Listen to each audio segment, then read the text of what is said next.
Yang pasti ini kunjungan saya pertama ke sini, ke Museum Wayang, tapi memang Museum Wayang ini saya udah lama lihat. Lihatnya adalah bukan di sini, lihatnya melalui medsos.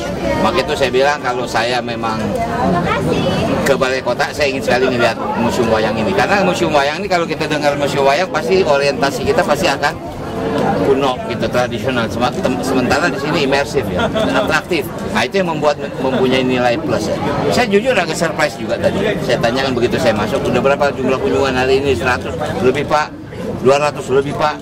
Ternyata kunjungan harian saja bisa 1.500. Itu luar biasa bagi saya. Nah sehingga jujur aja, dalam tanda kutip mereka juga kewalahan kadang-kadang di weekend.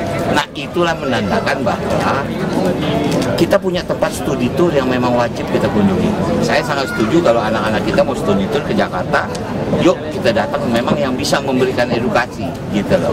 Nah jadi sekali lagi saya surprise.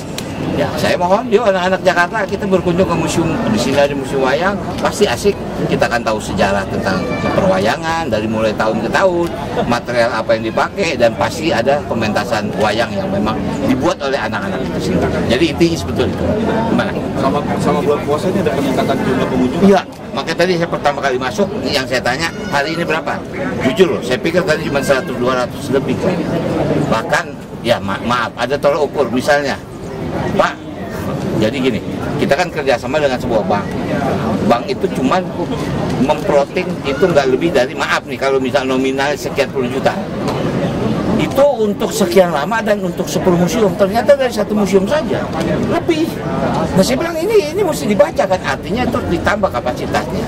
Karena kan masuk sini kan pasti dengan sistem kan, dengan online lah istilahnya.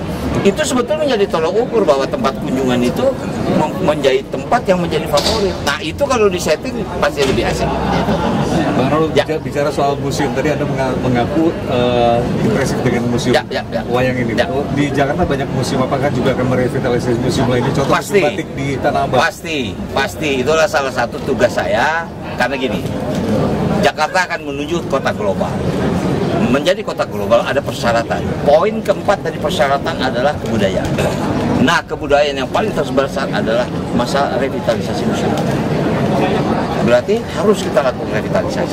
Nah, untuk meningkatkan daya kunjung, selain memang pola tradisional yang kita sajikan, tapi imersif harus kita masukin. Karena itu sudah menjadi bagian anak-anak, supaya saya juga jujur, anak-anak PKL juga di sini saya tanya, SMK Pak, ya saya minta maaf lah, mungkin orang dengar berkunjung ke museum, barangkali orang tua. Tapi anak-anak ada di sini. Tadi saya lihat sesaat mereka nonton wayang, mereka sudah hafal ceritanya. Itu buat saya surprise. Saya jujur, saya suka wayang, tapi saya nggak tahu cerita. Ramayana, itu jujur saya nonton ya, apalagi kalau dulu zaman sama Basuki kan. Yang terjemahin dia tuh, ini ceritanya opo mas, ngomongnya opo mas, gua nggak ngerti bahasa Jawa. Singkat kata, tentu kita revitalisasi semua museum yang ada di Jakarta. Halo Sobat Poskota, kunjungi juga portal berita kami di poskota.co.id. Juga portal berita olahraga Maniak Bola di maniakbola.net.